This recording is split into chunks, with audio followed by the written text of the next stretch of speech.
नमस्कार, मैं अशोक विश्वकर्मा हिंदी परख में आपका स्वागत है। आज के विषय है अव्यय। अव्यय के अंतर्गत क्रिया विशेषण और उसके भेद को पढ़ेंगे। तो सबसे पहले जानते हैं अव्यय का शाब्दिक अर्थ क्या होता है। अव्यय का शब्दार्थ है, शाब्दिक अर्थ है जो व्यय न हो। व्यय का मतलब यहाँ है कि वो अपने मूल रूप में बना रहता है, वहाँ पर कोई परिवर्तन नहीं होता है, कोई विकार उत्पन्न नहीं होता है। इसकी परिभाषा है अव्यय उस अभिकारी पद को कहते हैं जिसके रूप में लिंग, वचन, पुरुष, काल, कारक के कारण कोई परिवर्तन नहीं होता है। तो यहाँ हम देखते हैं, पहले पद को जानेंगे, पद क्या होता है, इसके बाद अभिकारी को जानेंगे। तो इसको जानने के बाद इसकी परिभाषा स्पष्ट हो जाएगी। जब शब्द को वाक्य में प्रयोग करते हैं तो उसे पद कहते हैं। जैसे फूल एक शब्द है, जब उसका वाक्य बनाते हैं भारत का राष्ट्रीय फूल कमल है, तो फूल यहाँ पर शब्द नहीं पद है। तो पद यहाँ दो प्रकार के होते हैं, विकारी और अविकारी। विकारी का मतलब होता है उसके रूप में बदलाव आ जाता है, रूप में परिवर्तन हो जाता है। अविकारी का मतलब होता है कि वह अपने मूल रूप में बना रहता है, उसके रूप में कोई परिवर्तन नहीं होता है। इसके चार भेद है विकारी पद का, संज्ञा, सर्वनाम, विशेषण और क्रिया। तो देखते हैं संज्ञा का एक उदाहरण लेकर देखते हैं कि इसके रूप में बदलाव होता है या नहीं। उदाहरण है लड़का। लड़का है जातिवाचक संज्ञा। तो लड़का से लड़की, लड़का एक वचन है, लड़की हो गया बहुवचन, यानी वचन का असर हो रहा है। लड़का से लड़के, लड़कों हो गया, तो उसके रूप में बदलाव हो रहा है, यानी वचन का असर इसके ऊपर हो रहा है। लड़का है पुल्लिंग है और लड़की हो गया स्त्रीलिंग, यानी लिंग का भी असर हो रहा है। तो वचन और लिंग का प्रभाव पड़ता है विकारी में। इसके बाद हम लेते हैं सर्वनाम। सर्वनाम हो गया मैं से मैंने हो गया, मुझे हो गया, मुझको हो गया, मुझसे हो गया, यानी यहाँ उसके ऊपर जो है ने, से, को सब आया है, वह कारा का असर हो रहा है। और यहाँ देखते हैं मैं से हम लोग हो गया, तो यहाँ पर जो है वह वचन का भी असर हो रहा है, कारक का भी असर हो रहा है।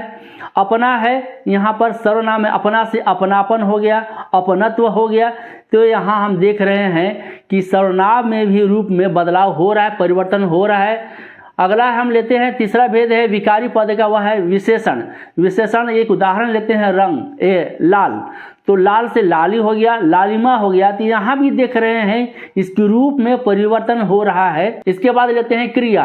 क्रिया जाना, जाना के अनेक रूप देखते हैं यहाँ पर, जाता, जाती, जाते, जा रहा था, जा रही थी, जा रहा होगा, जाएंगे, यानी इसके ऊपर काल का असर हो रहा है। और वचन का भी है, लड़का जाता है और लड़के जाते हैं, यहाँ पर जाता से जाते हैं हो गया, लड़की जाती है। तो लिंग, वचन, पुरुष, काल, कारक का सबका असर हो रहा है विकारी पद में। लेकिन यहाँ अविकारी जो होता है कोई असर नहीं होगा। क्या बताया गया? अव्यय उस अविकारी पद को कहते हैं जिसके रूप में लिंग, वचन, पुरुष, काल, कारक के कारण कोई परिवर्तन नहीं होता, कोई बदलाव नहीं होता। उदाहरण है यहाँ, वहाँ, धीरे धीरे, के सामने और वाह तक, और ढेर सारे उदाहरण हैं। तो यहाँ का वाक्य प्रयोग करके देखते हैं कि इसके रूप में बदलाव होता है या नहीं।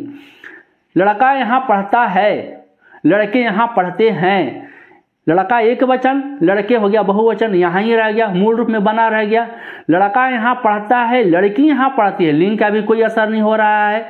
तो इसके बाद हम देखते हैं यहाँ पर लड़के यहाँ पढ़ते थे, लड़के यहाँ पढ़ रहे हैं, लड़के यहाँ पढ़ेंगे, काल का भी कोई असर नहीं हो रहा है। पुरुष, पुरुष का मतलब यहाँ पर है पुरुषवाचक सर्वनाम। मैं यहाँ पढ़ता हूँ, हम लोग यहाँ पढ़ते हैं, मैंने यहाँ पढ़ लिया, के ऊपर भी जो है यहाँ में कोई बदलाव नहीं हो रहा है, चाहे पुरुष के कारण हो, चाहे लिंग के कारण हो, चाहे वचन के कारण हो, काल के कारण यहाँ पे। तो यहाँ हम देख रहे हैं कि अव्यय का पहला भेद है क्रिया विशेषण, दूसरा है संबंध बोधक, तीसरा है समुच्चय बोधक, चौथा है विस्मयादि बोधक, पांचवा है निपात।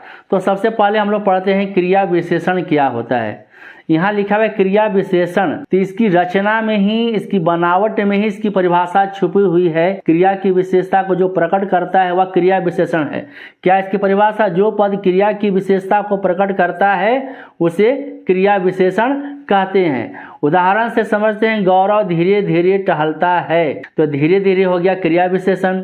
वह तेज दौड़ता है, तो तेज हो गया यहाँ पर क्रिया विशेषण। तो क्रिया क्या है? यहाँ क्या है? टहलता है क्रिया है, दौड़ता है यहाँ पर क्रिया है, तो उसकी विशेषता को प्रकट करने वाला धीरे धीरे और तेज हो गया। क्रिया विशेषण के 4 भेद हैं। पहला है रीतिवाचक क्रिया विशेषण, दूसरा है कालवाचक, तीसरा है स्थानवाचक और चौथा है परिमाणवाचक। तो इसके जो 4 भेद है, इससे संबंधित क्रिया विशेषण और इसके भेद से संबंधित बहुत सुंदर एक आसान ट्रिक है। तो हम देखते हैं, ट्रिक के माध्यम से हम समझते हैं, इसके भेद को देखते हैं। पहला ट्रिक है, यह ठीक क्रिया के पहले लिखा होता है। ठीक क्रिया के पहले लिखा होगा। अभी बताया गया टहलता है, यहाँ दौड़ता है, क्या है क्रिया, उसके ठीक पहले आ गया धीरे धीरे और तेज, यह हो गया आपका क्रिया विशेषण है। चारों भेद है वह ठीक क्रिया के पहले लिखा हुआ आएगा। लेकिन यहाँ पर सावधान होने की जरूरत है कि ठीक क्रिया के पहले कर्म भी आता है। जैसे वह पुस्तक पढ़ता है, तो पढ़ता है तो क्रिया है, उसके पहले पुस्तक है, तो पुस्तक यहाँ पर संज्ञा है। क्या होना चाहिए, वहाँ पर अव्यय होना चाहिए और ठीक क्रिया के पहले जो अव्यय लिखा हुआ होगा वह होगा क्रिया विशेषण होगा। दूसरा जो ट्रिक है इसके भेद से जुड़ा हुआ है, रीतिवाचक क्रिया विशेषण। रीतिवाचक क्रिया विशेषण का मतलब है कि क्रिया के होने का तरीका पता चलता है, क्रिया के होने का ढंग पता चलेगा। इसमें कैसे प्रश्न करते हैं, दूसरा ट्रिक क्या है, कैसे प्रश्न करते हैं, उदाहरण से समझते हैं रीतिवाचक का। मैं आपकी बात ध्यान पूर्वक सुनता हूं, तो सुनता हूं क्रिया है यहाँ पर, तो कैसे सुनता हूं, कैसे सुनता हूं, कैसे प्रश्न करेंगे तो जो जवाब मिलेगा वह होगा रीतिवाचक क्रिया विशेषण होगा। तो ध्यान पूर्वक, तो यहाँ पर जो है क्रिया के होने का तरीका को बतलाता है, ढंग को बतला रहा है कि ध्यान पूर्वक, तो ध्यान पूर्वक हो गया रीतिवाचक क्रिया विशेषण। एक चीज और ध्यान रखेंगे कि जहाँ पूर्वक जो लिखा हुआ जो प्रत्यय होगा वह होगा रीतिवाचक क्रिया विशेषण। ध्यान पूर्वक, आनंद पूर्वक, सुख पूर्वक, परिश्रम पूर्वक, ये सारे जो है वह रीतिवाचक क्रिया विशेषण है। अगला उदाहरण है, बच्चे धीरे धीरे दौड़ते हैं। तो यहाँ पर देख रहे हैं धीरे धीरे, धीरे धीरे क्या दौड़ने का तरीका है, दौड़ने का ढंग पता चल रहा है। जो क्रिया के होने का ढंग और तरीका को बतलाए वह होता है रीतिवाचक क्रिया विशेषण होता है। अगला उदाहरण है, गाड़ी प्लेटफार्म पर अचानक आ गई।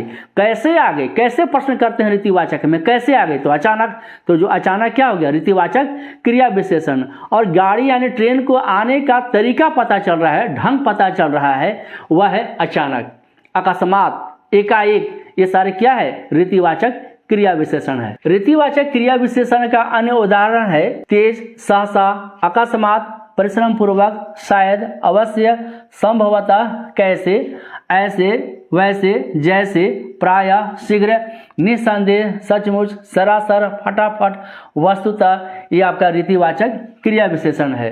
दूसरा है कालवाचक क्रिया विशेषण। तो कालवाचक क्रिया विशेषण में समय सूचक शब्द लिखा हुआ होता है और कब प्रश्न करते हैं, इसे उदाहरण से समझते हैं। श्याम आज आएगा, तो आज है काल सूचक शब्द।